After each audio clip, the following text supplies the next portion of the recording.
Yes guys, we count बेटा in this lecture. Previous lecture में बेटा हम लोगों ने रदरफोर्ड एटॉमिक मॉडल की बात किए थे। तो बेटा रदरफोर्ड कुछ पॉइंट्स पे बहुत सक्सेसफुल रहा है बेटा, जो आज तक सही है। जैसे size of atom, nucleus of atom, ये रदरफोर्ड की अचीवमेंट है। Nucleus of atom, size of atom और position of proton within nucleus at the center of atom. Okay guys, and electron revolve around the nucleus continuously. ये जो बातें बताया बेटा कि इलेक्ट्रॉन रिवॉल्व करता है किसके आसपास? न्यूक्लियस के आसपास, just like to earth around the sun. इसलिए बेटा रदरफोर्ड एटॉमिक मॉडल को planetary system of atomic model बोलते हैं कि जैसे बेटा अर्थ प्लेनेट है या अदर प्लेनेट्स जो सन के अराउंड सर्कुलर मोशन कर रहे हैं, रिवॉल्यूशन कर रहे हैं। ये बात जो फर्स्ट टाइम बोला था बेटा, वो किसने बोला था? रदरफोर्ड ने। तो रदरफोर्ड की अचीवमेंट तो है, बहुत काम किया इसने एटॉमिक स्ट्रक्चर पे, एटॉमिक मॉडल पे। लेकिन बेटा इसके ड्रॉबैक्स क्या है? तो बेटा ड्रॉबैक आप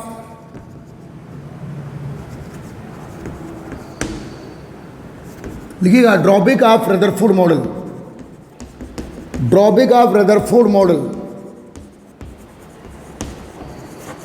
ठीक है बेटा, drawback of Rutherford model.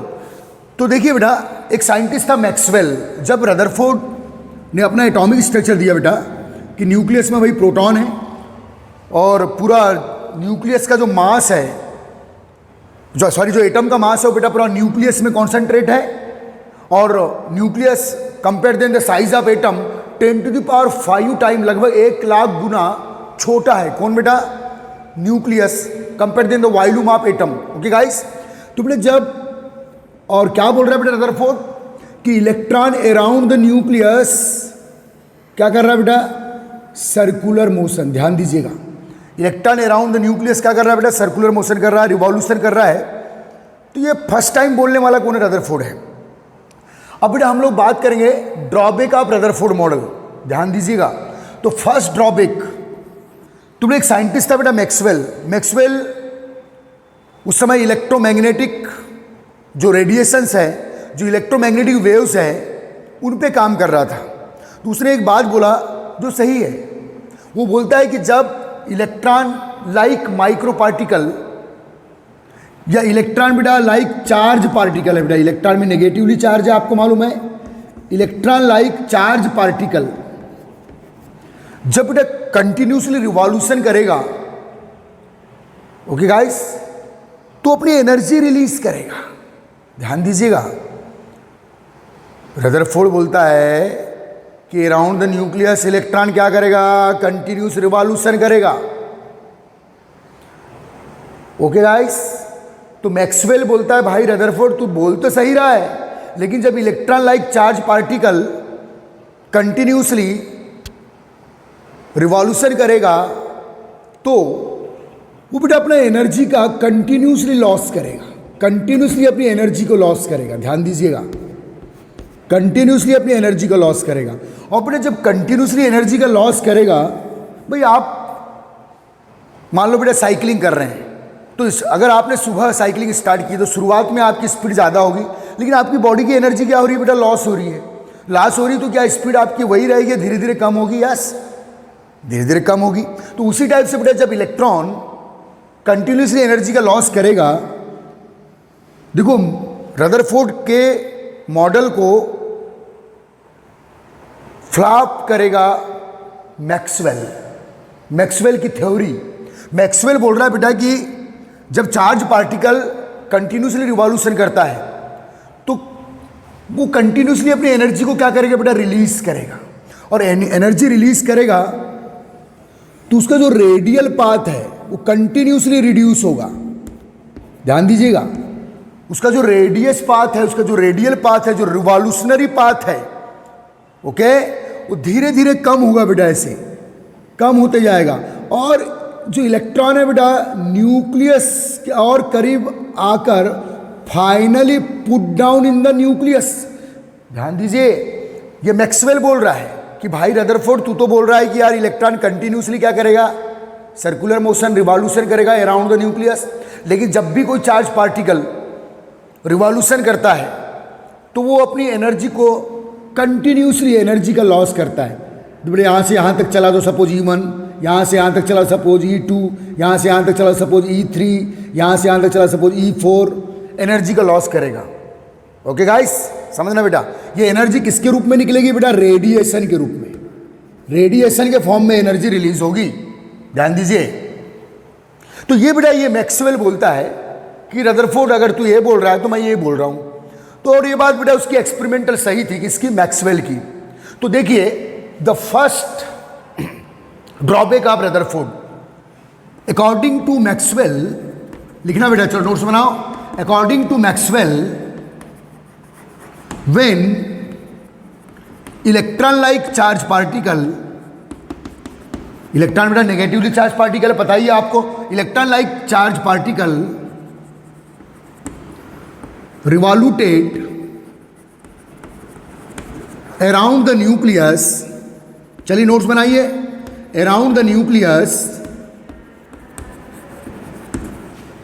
Continuously loss on energy,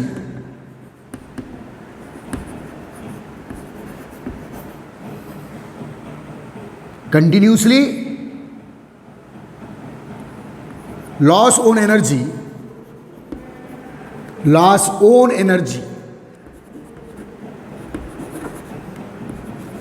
As the result, the radial path of electron, as the result, the radial path of electron, ध्यान दे बच्चे, radial path of electron continuously decrease,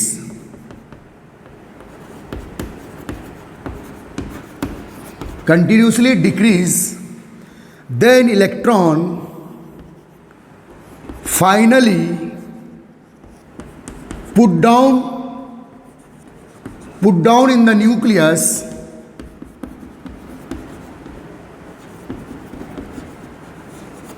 finally put down in the nucleus and destroy। तो बेटा ये बात बोला बेटा Maxwell ने, जिससे रदरफोर्ड मॉडल को बहुत ज़्यादा शॉक लगा बेटा, बहुत ज़्यादा धक्का लगा। ओके गाइस, ध्यान देना बेटा, ये अकॉर्डिंग टू मैक्सवेल, मैक्सवेल ने बोला बेटा, और सही बोला, कि कोई जब भी कोई चार्ज पार्टिकल कंटिन्यूसली रिवॉल्यूशन करेगा, कंटिन्यूसली मूव होगा, तो अपनी एनर्जी का लॉस करेगा, और एनर्जी का लॉस करेगा बेटा तो electron finally put down in the nucleus. Okay guys, अब देखिए बेटा इलेक्ट्रॉन में नेगेटिवली चार्ज है, प्रोटॉन पे पॉजिटिवली चार्ज है। तो बेटा ये प्रोटॉन इलेक्ट्रॉन को अट्रैक्ट करेगा तो इलेक्ट्रॉन भी उसके करीब आते जाएगा एनर्जी का लॉस करते हुए। ओके गाइस, और जब ये माइनस पार्टिकल बेटा प्लस से यहाँ आके put down in the nucleus, nucleus में आके गिर जाएगा। ओके गाइस, और जब प्लस माइनस से मिल जाएगा तो जीरो हो जाएगा। ओके, तो ये पूरी बात बेटा socked for Rutherford model, Rutherford model की बहुत सॉक्ड बात थी ये वाली, और सही थी मैक्सवेल की। ओके, तो सेकेंड पॉइंट बेटा, अगर ये सब होगा जो मैंने ऊपर लिखा हूँ, ये सब होगा तो फिर क्या होगा बेटा? अरे यार एटम डिस्ट्रॉय हो गया, एटम तो जीरो हो गया, एटम जीरो हो गया, डिस्ट्रॉय हो गया, क्योंकि electron put down in the nucleus, धीरे धीरे उसका रेडियल पाथ कम होगा बेटा, रिड्यूस होगा, और electron put down in the nucleus.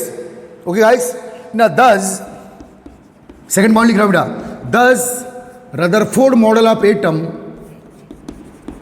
Rutherford model of atom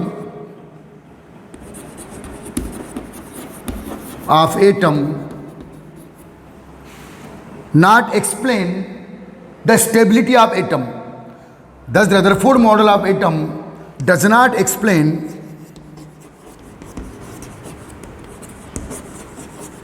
बेटा एटम तो डिस्ट्रॉय हो गया। अगर इस थ्योरी की बात करते हैं हम लोग तो एटम डिस्ट्रॉय हो चुका है, एटम नष्ट हो चुका है, जबकि एटम तो एक स्टेबल कंपोनेंट है बेटा हमारे नेचर का।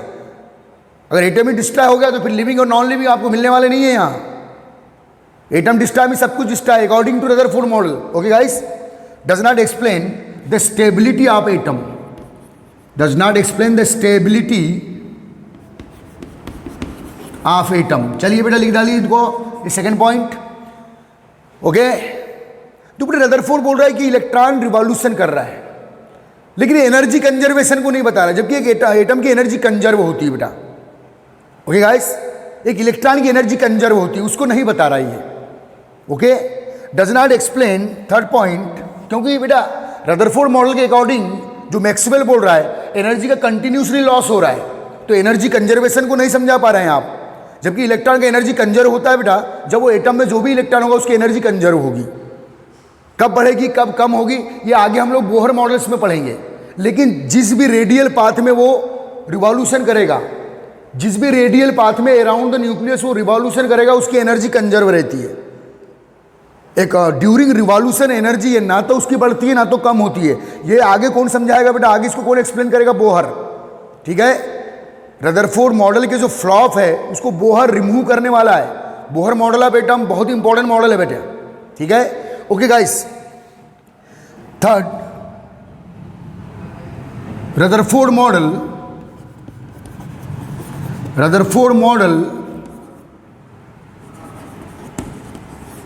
of atom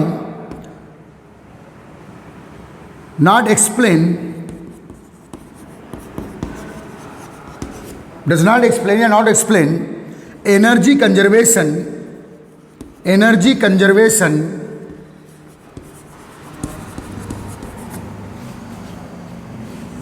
in atom,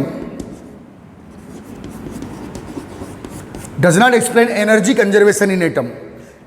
याद रखना बेटा, एनर्जी कंजर्वेशन को नहीं समझा पा रहा है, एटम की स्टेबिलिटी या एग्जिस्टेंस को, एटम के अस्तित्व की व्याख्या या एक्सप्लेनेशन नहीं दे रहा है। एटम के एग्जिस्टेंस डिस्ट्रॉय हो गया तो उसका एग्जिस्टेंस खत्म हो गया भाई, उसके अस्तित्व की व्याख्या नहीं कर पा रहा है। कौन सा मॉडल बेटा, रदरफोर्ड मॉडल ऑफ एटम। ये तीनों पॉइंट आप लिखा लीजिएगा, ड्रॉबैक्स है बेटा रदरफोर्ड मॉडल के। Does not explain the stability of atom, ये मेन ड्रॉबैक है बेटा। ओके, अकॉर्डिंग टू मैक्सवेल, और अदर साइंटिस्ट भी इसको सपोर्ट करते हैं, बेशक बोले ऐसे ही होगा। ठीक है, आगे बेटा।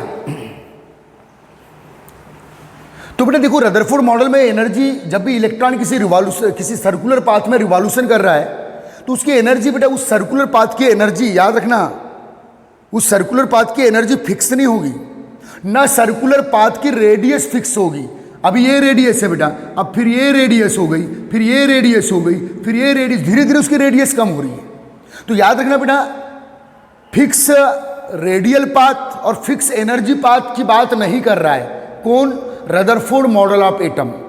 जबकि बेटा जब बोहर को हम लोग पढ़ेंगे तो बोहर फर्स्ट टाइम बोलेगा कि इलेक्ट्रॉन जब न्यूक्लियस के अराउंड सर्कुलर मोशन करेगा तो इलेक्ट्रॉन का जो रेडियल पाथ है, जो उसकी रेडियस है, वो फिक्स रहेगी, और during revolution, during circular motion उसकी एनर्जी भी फिक्स रहेगी। जबकि बेटे रदरफोर्ड मॉडल में ना तो एनर्जी फिक्स है इलेक्ट्रॉन की, लगातार कंटिन्यूसली कम हो रही है, ना रेडियस फिक्स है जो सर्कुलर पाथ की। ओके गाइस, अब बेटे ये 3 ड्रॉबैक्स आपने काउंट किए, मैं एक 4th ड्रॉबैक्स बताऊंगा, बट इसमें थोड़ा टाइम लगेगा।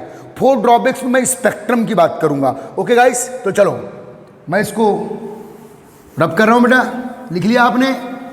चलिए, अब बेटा जो 4th ड्रॉबैक मैं बता रहा हूं उस पर ध्यान दीजिएगा। ओके गाइस, ध्यान देना, 4th ड्रॉबैक क्या है बेटा, किसका, रदरफोर्ड का।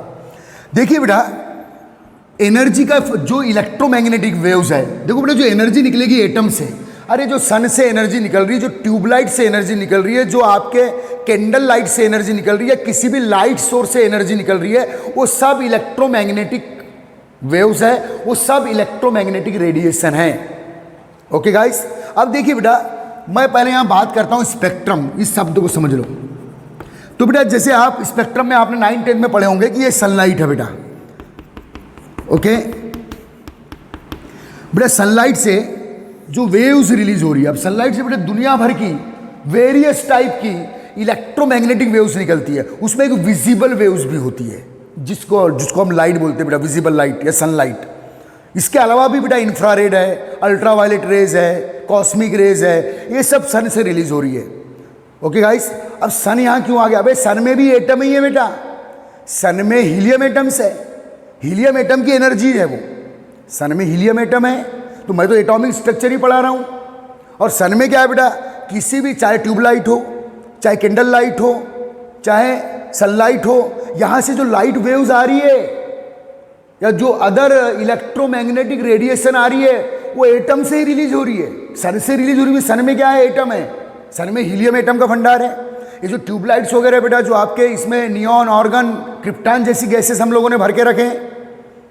तो याद रखना जो लाइट वेव्स आ रही है वो एटम के थ्रू ही आ रही है। एटम में जो इलेक्ट्रॉन्स है वो एनर्जी का लॉस कर रहे हैं, उसी के थ्रू बेटा हमको विजिबल लाइट या अदर इलेक्ट्रोमैग्नेटिक वेव्स अपीयर होती है या प्रोड्यूस होती है। इस बात को याद रखिए।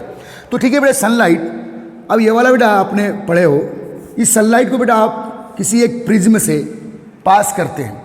तो बेटा प्रिज्म का एक कैरेक्टर होता है कि सनलाइट, आपको मालूम है बेटा, सनलाइट 7 कलर, सनलाइट का जो विजिबल लाइट है वो 7 कलर्स से मिलकर बनता है। विजिबल लाइट में 7 कलर्स होते हैं। और बेटा ये आपका जो प्रिज्म है इस विजिबल लाइट को 7 कलर्स में डिफ्रेंशिएट कर देता है। तो बेटा 7 कलर में डिफ्रेंशिएट करने के कारण ये बेटा हम लोगों ने एक ये स्क्रीन लगा दी है। देखिए ध्यान दीजिए, ये स्क्रीन लगा दी है बेटा यहाँ। तो बेटा ये जो प्रिज्म विजिबल लाइट को 7 कलर में डिफ्रेंशिएट करेगा, तो बेटा ये 7 कलर्स की कुछ पट्टियाँ, कुछ स्ट्रिप्स, कुछ चमकीली लाइन, 7 कलर्स वाली चमकीली लाइन, ब्राइट लाइन्स बेटा आपको यहाँ मिलेगी। 7 कलर की चमकीली लाइन ये यहाँ मिलेगी। तो मैं बोलूँगा बेटा जो स्क्रीन पर दिख रहा है, ये पर्दे पे दिख रहा है, पर्दे पे तो 7 कलर की जो ब्राइट लाइन्स है, 7 कलर की जो ब्राइट लाइन्स है बेटा वो कहाँ मिलेगी? आपको स्क्रीन पे मिलेगी, पर्दे पे मिलेगी। ओके गाइस, तो इसी को बोलेंगे हम लोग बेटा सनलाइट का विजिबल स्पेक्ट्रम। ये जो हम लोग टाकीज़ों में पिक्चर देखते हैं तो वहाँ से बेटा आपने देखो ऊपर से वेव्स, रेज आती है, वो रेज पर्दे पे आती है, वो भी एक स्पेक्ट्रम है। ओके गाइस, जिसमें हम लोगों को वेरियस हीरो हीरोइन दिखते हैं। तो उसी टाइप से बेटा इस सनलाइट को मैंने प्रिज्म से गुजारा, प्रिज्म ने इस विजिबल लाइट को 7 कलर में डिफ्रेंशिएट किया। उस विजिबल लाइट को हम लोगों ने स्क्रीन पे देखा। ये स्क्रीन पर देखोगे तो बेटा आपको ऐसी ब्राइट लाइंस मिलेगी वेरियस कलर्स की। वो वेरियस कलर कौन से बेटा? विबग्योर, पता है ना आपको? ये 7 कलर से बेटा विबग्योर करके पता है आपको, ठीक है ना? तो यही बेटा किसी इलेक्ट्रोमैग्नेटिक रेडिएशन को या एनर्जी वेव्स को स्क्रीन पे चेक करना। बेटा एनर्जी वेव्स जब स्क्रीन पे स्ट्राइक करेगी तो वहाँ ब्राइट लाइंस पैदा करती है, वहाँ ब्राइट लाइन प्रोड्यूस करती है। ठीक है, वो अलग अलग कलर की हो सकती है, सेम कलर की हो सकती है, उससे मतलब नहीं है। मैं बात कर रहा हूँ तो यही है बेटा स्पेक्ट्रम। किसी इलेक्ट्रोमैग्नेटिक वेव्स को, इलेक्ट्रोमैग्नेटिक रेडिएशन को, सनलाइट भी इलेक्ट्रोमैग्नेटिक रेडिएशन है, वो भी एटम से ही निकल रहा है। जब इलेक्ट्रोमैग्नेटिक रेडिएशन को किसी डिवाइस के थ्रू डिफ्रेंशिएट करके पर्दे पे देखना, स्क्रीन पे देखना, जब स्क्रीन पे देखोगे आप तो बेटा आपको ऐसी माइक्रो ब्राइट लाइंस मिलेगी बेटा, ऐसी माइक्रो ब्राइट लाइंस। इसी को क्या बोलते हैं बेटा हम लोग? स्पेक्ट्रम ऑफ विजिबल लाइट या सन स्पेक्ट्रम बोलते हैं for visible light. Okay guys, याद रखिए, ठीक है बेटा? तो ये बेटा मैंने स्पेक्ट्रम बताया। तो अगला जो ड्रॉबैक है किसका? रदरफोर्ड का, उसको समझना है आपको। ठीक है, ठीक है? तो बेटा ये जो वेव निकल रही है ये इलेक्ट्रोमैग्नेटिक वेव है, ये सन से निकल रही है। सन से निकल रही है, सन में कौन है? Helium atom. मतलब एटम से एक्चुअल निकल रही है। ओके गाइस, ठीक है? तो चलेंगे बेटा, स्पेक्ट्रम क्या समझ में आया? स्क्रीन पर इलेक्ट्रोमैग्नेटिक वेव्स को स्क्रीन पर जब आप स्ट्राइक करेंगे, ओके गाइस, फ्लोरोसेंट स्क्रीन भी ले सकते हैं आप, तो बेटा बहुत सी माइक्रो ब्राइट लाइंस दिखाई देती है। उन्हीं ब्राइट लाइन को हम लोग स्पेक्ट्रल लाइन बोलते हैं। क्या बोलते हैं बेटा? Spectral line. स्पेक्ट्रल लाइन है ये। तो बेटा मैं अब वापस इधर एटम में आ रहा हूं। ओके गाइस, चलो मैं इसको शॉर्टकट में समझा दिया आपको। अब समझना बेटा, according to Rutherford model of atom, जब इलेक्ट्रॉन रिवॉल्यूशन करेगा तो इलेक्ट्रॉन रिवॉल्यूशन करेगा बेटा, जैसे यहां से यहां तक आया तो सपोज E1 एनर्जी रिलीज किया, फिर उतने ही सेम डिस्टेंस चला तो E2 एनर्जी रिलीज किया, उतने ही सेम डिस्टेंस चला, E3 एनर्जी रिलीज किया, उतने ही सेम डिस्टेंस चला, E4 एनर्जी रिलीज किया। अब ये रिलीज जो एनर्जी रिलीज होगी बेटा किस फॉर्म में होगी? वेव। कौन सी वेव? Electromagnetic wave. अब इस वेव्स को कहाँ चेक करना बेटा? जब वेव्स निकलेगी इलेक्ट्रोमैग्नेटिक रेडिएशन से निकलेंगे, उनको स्क्रीन पे चेक करना है बेटा, पर्दे पे। तो पर्दे पे ये माइक्रो ब्राइट लाइन्स आपको मिलेगी। ओके गाइस, ये देखो, इससे रिलेटेड ये, इससे रिलेटेड, इस रिलीज एनर्जी से रिलेटेड ये लाइन, इस रिलीज एनर्जी से रिलेटेड ये लाइन, इस रिलीज एनर्जी से रिलेटेड ये लाइन, इस रिलीज एनर्जी से रिलेटेड ये लाइन, ये लाइन मिलेगी बेटा। कहाँ मिलेगी आपको? स्क्रीन पर। जब ये इलेक्ट्रोमैग्नेटिक वेव्स क्या करेगी बेटा? स्ट्राइक करेगी। अब बेटा जो इलेक्ट्रोमैग्नेटिक वेव्स होती है, इसकी एनर्जी का फार्मूला है बेटा एच बाई लेमडा। सी क्या है बेटा? यहाँ लाइट वेलोसिटी। एच बेटा प्लॉन्क कांस्टेंट है, जिसको बोहर मॉडल में हम लोग पढ़ेंगे, बोहर मॉडल में इंटर करने के पहले। और ई क्या है बेटा? एनर्जी। लेमडा क्या है बेटा? वेवलेंथ। लेमडा क्या है बेटा? वेवलेंथ। ये जो वेव है उसकी लेंथ है, उसकी लेंथ आप स्क्रीन पे चेक कर सकते हो। ओके गाइस, अब देखिए बेटा, सेम डिस्टेंस चलेगा तो सेम अमाउंट में एनर्जी रिलीज करेगा। कौन? इलेक्ट्रॉन। इसी को बेटा क्लासिकल इलेक्ट्रोडायनामिक्स बोला जाता है। समान दूरी चलेगा, समान एनर्जी, समान अमाउंट में एनर्जी रिलीज करेगा, दिस कॉल्ड क्लासिकल इलेक्ट्रोडायनामिक्स। कि एक बार क्वेश्चन आता है बेटा कि Rutherford atomic model based on, तो आप बोलना क्लासिकल इलेक्ट्रोडायनामिक्स। क्लासिकल मालूम है ना? सतत, कंटिन्यूस बिल्कुल। जैसे क्लासिकल सॉन्ग है या क्लासिकल डांस है, बिल्कुल कंटिन्यूस चलते हैं। तो वैसे बेटा कंटिन्यूस एनर्जी रिलीज कर रहा है और सिमिलर अमाउंट में एनर्जी रिलीज कर रहा है। तो बेटा E1 equal to release amount of energy, E1 equal to E2 equal to E3 equal to E4। ध्यान देना, जब सिमिलर अमाउंट में एनर्जी रिलीज करेगा कौन बेटा? Revoluted electron. जब सिमिलर अमाउंट में एनर्जी रिलीज करेगा तो बेटा यस तो कांस्टेंट, और सी भी क्या है बेटा? कांस्टेंट लाइट वेलोसिटी है। तो ध्यान देना, ये E1, तो E1 इजिकल, ये दोनों कांस्टेंट है बेटा। तो E1, तो इससे रिलेटेड जो वेवलेंथ, ये कौन सी लाइन है बेटा? स्क्रीन पे जो दिखी है कौन सी लाइन है बेटा? Spectral line. ये अच्छे समझना, बहुत काम आगे आने वाला है, इसलिए मैं यहां समझा रहा हूं। पर्दे release energy wave, release energy से रिलेटेड जो स्क्रीन पर क्या मिलेगी बेटा आपको? Bright lines. क्या मिलेगी? चमकीली लाइंस, अलग अलग कलर की हो सकती है। ओके, ये जो लाइंस मिलेगी बेटा, इसको क्या बोलते हैं बेटा आप लोग? Spectral line. ये क्या है बेटा? स्क्रीन है। ओके गाइस, ये स्क्रीन है, ध्यान देना। पर्दे पर वो स्पेक्ट्रल लाइन स्पॉट डालेगी बेटा। अब देखिए, जब E1 equal to E2 equal to E3 equal to E4 है, ध्यान देना बेटा, तो मैं लेमडा काउंट कर रहा हूं। एच और सी क्या है बेटा? कांस्टेंट। एच प्लैंक कांस्टेंट, एक साइंटिस्ट आगे पढ़ेंगे भाई। सी है लाइट वेलोसिटी, तो ये कांस्टेंट है बेटा। जब E1 equal to E2 equal to E3 equal to E4 है, तब lambda 1 equal to lambda 2 equal to lambda 3 equal to lambda 4 होगा। याद रखना बेटा, ये वेवलेंथ है लेमडा। ओके गाइस, ये वेवलेंथ है। इसको अभी फिलहाल स्पेक्ट्रल लाइन की लेंथ मान लो। वेवलेंथ अभी आपको 11th लेवल पे समझाने के लिए, आगे 11th फिजिक्स में आप वेवलेंथ को पढ़ोगे, क्योंकि बेटा एटॉमिक स्ट्रक्चर पढ़ने के लिए पूरी फिजिक्स ही यूज होती है। तो अभी फिलहाल ये लेमडा देखो बेटा, E1 equal to E2 equal to E3 equal to E4 equal to E5 है, तब lambda 1 equal to lambda 2 equal to lambda 3 equal to lambda 4 equal to lambda 5 होगा। तो बेटा लेमडा क्या है बेटा? वेवलेंथ। वेवलेंथ क्या होता है पढ़ेंगे आगे, खैर फिजिक्स का टॉपिक है लेकिन मैं पढ़ा दूंगा आपको, टेंशन मत लो। यह है बेटा वेवलेंथ। तो बेटा याद रखना, E1 एनर्जी से रिलेटेड ये स्पेक्ट्रल लाइन की लेंथ है, उसको वेवलेंथ मान लो। E2 एनर्जी से रिलेटेड ये स्पेक्ट्रल लाइन की लेंथ है, उसको उसकी वेवलेंथ मान लो। E3 एनर्जी से रिलेटेड ये स्पेक्ट्रल लाइन की लेंथ है, को E3 एनर्जी की वेवलेंथ मान लो। ये E4 की वेवलेंथ है, E5 की वेवलेंथ। ये सब वेवलेंथ क्या होगी बेटा? इक्वल होगी। मुझे स्पेक्ट्रल लाइन जो पर्दे पे मिलेगी, पर्दे पे जो स्पेक्ट्रल लाइन मिलेगी वो समान लंबाई की मिलेगी। किस मॉडल के अकॉर्डिंग? रदरफोर्ड मॉडल के अकॉर्डिंग। बेटा किसी पर्दे पर ध्यान देना बेटा, किसी पर्दे पर जो स्पेक्ट्रल ब्राइट लाइन आ रही है, कहाँ से आ रही है? रिलीज एनर्जी से रिलेटेड। एनर्जी कौन रिलीज कर रहा है? Electron. Electron means atom, atom का इलेक्ट्रॉन।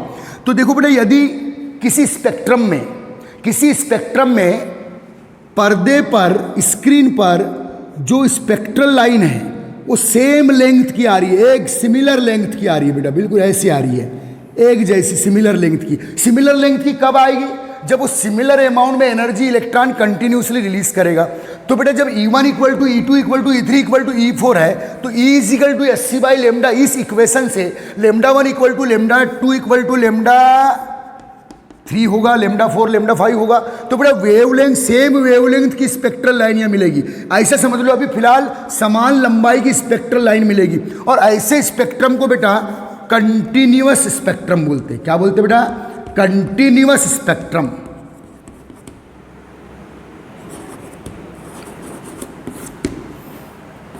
Continuous spectrum. बेटा स्पेक्ट्रम दो टाइप के होते हैं बेटा, कंटिन्यूअस स्पेक्ट्रम और डिसकंटिन्यूअस स्पेक्ट्रम। समझना। अब आ रहे हो, मैं ड्रॉबैक पढ़ा रहा हूं किसका? रदरफोर्ड मॉडल का। लास्ट ड्रॉबैक पढ़ाने के लिए पूरा मैंने एक स्टोरी यहां बताया आपको, पूरी एक कॉन्सेप्ट बताया कि स्पेक्ट्रम क्या होता है।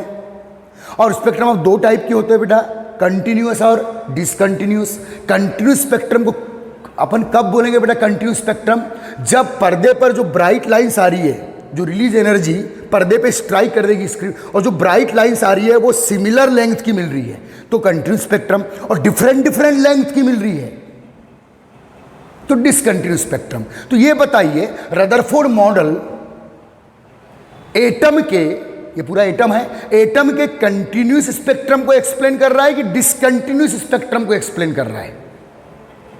कंटिन्यूअस स्पेक्ट्रम को एक्सप्लेन कर रहा है। कौन बेटा? रदरफोर्ड मॉडल एटम के कंटिन्यूअस स्पेक्ट्रम को, वो बोलता है कि जब एटम से एनर्जी निकलेगी, जब इलेक्ट्रॉन कंटिन्यूअसली एनर्जी रिलीज करेगा, कंटिन्यूअसली सिमिलर अमाउंट में एनर्जी रिलीज करेगा, तो जो रिलीज एनर्जी है उसकी वेवलेंथ भी सेम होगी। उस वेवलेंथ को आप क्या मान लो? स्पेक्ट्रल लाइन की लेंथ मान लो जो स्क्रीन पर दिखेगी। ओके गाइस, समझना। तो बेटा ऐसा स्पेक्ट्रम क्या कहलाता है बेटा? Continuous spectrum. बेटा अगर पर्दे पर किसी सोर्स से लाइट आ रहा है, एनर्जी आ रही है, और पर्दे पर बेटा उसको, पर्दे पर आप उसको देख रहे हैं, और different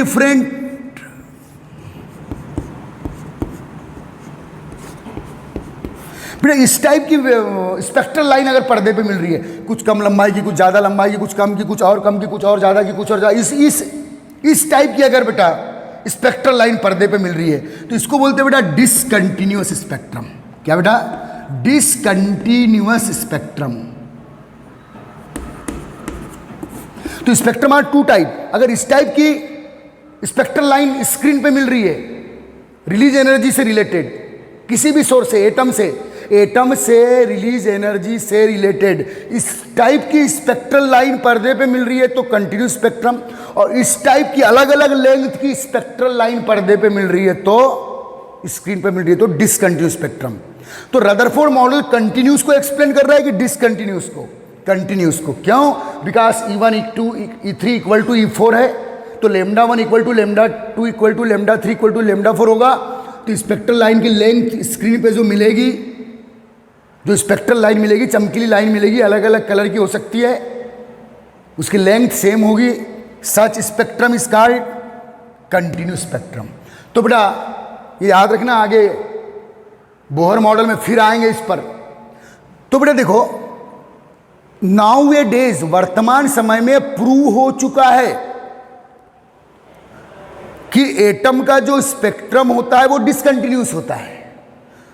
now A days is the proof that the spectrum of atom is, ऐसा होता है बेटा, कैसा? डिसकंटिन्यूअस। लेकिन रदरफोर्ड एटॉमिक मॉडल किस स्पेक्ट्रम को एक्सप्लेन कर रहा है? कंटिन्यूअस स्पेक्ट्रम को एक्सप्लेन कर रहा है। किसके? एटम के। ओके, तो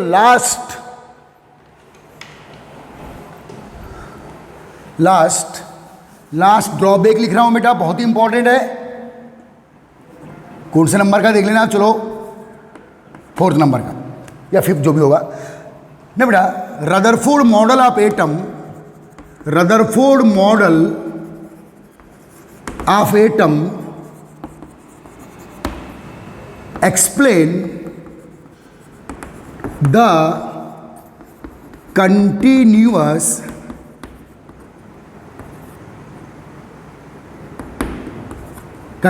स्पेक्ट्रम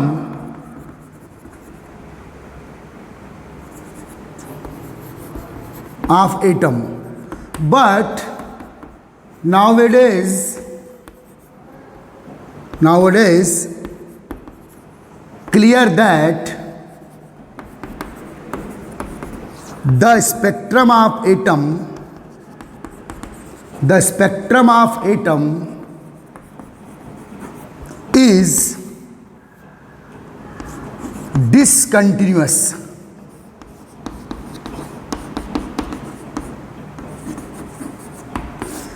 बेटा जो अभी के समय में जो एटम का स्पेक्ट्रम आता है बेटा, पर्दे एटम से रिलीज एनर्जी को जब स्क्रीन पे आप चेक करेंगे पर्दे पर, तो बेटा ऐसे अलग अलग लंबाई की,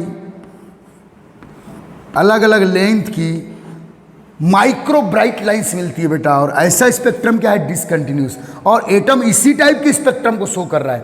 लेकिन रदरफोर्ड मॉडल एटम के, क्योंकि रदरफोर्ड मॉडल अगर इस टाइप का कॉन्सेप्ट देगा कि इलेक्ट्रॉन कंटिन्यूसली सिमिलर अमाउंट में एनर्जी रिलीज करेगा, सिमिलर टाइम में, समान समय में समान एनर्जी को रिलीज करेगा, तो स्पेक्ट्रम कैसा आएगा बेटा? फिर कंटिन्यूस आएगा। लेकिन अभी के समय क्या पता है हमको कि एटम का स्पेक्ट्रम कंटिन्यूस नहीं होता, एटम का स्पेक्ट्रम डिसकंटिन्यूस होता है। तो ये बेटा नेक्स्ट ड्रॉबैक किसका? रदरफोर्ड का। ये स्पेक्ट्रम समझ में आया? याद रखना, अभी आगे बोहर मॉडल में मैं आपको प्रूव करके दूंगा कि एटम का स्पेक्ट्रम ऐसा आएगा, डिसकंटिन्यूस। मैं प्रूव करके दूंगा, वेट करेंगे। लेकिन रदरफोर्ड बोलता है कि एटम का स्पेक्ट्रम क्या होगा बेटा? कंटिन्यूअस। ओके गाइस, ठीक है बेटा। तो ये रदरफोर्ड मॉडल के ड्रॉबैक्स है। आगे फिर चलते हैं हम लोग, ठीक है बेटा, बोहर मॉडल में इंटर करेंगे। Okay guys.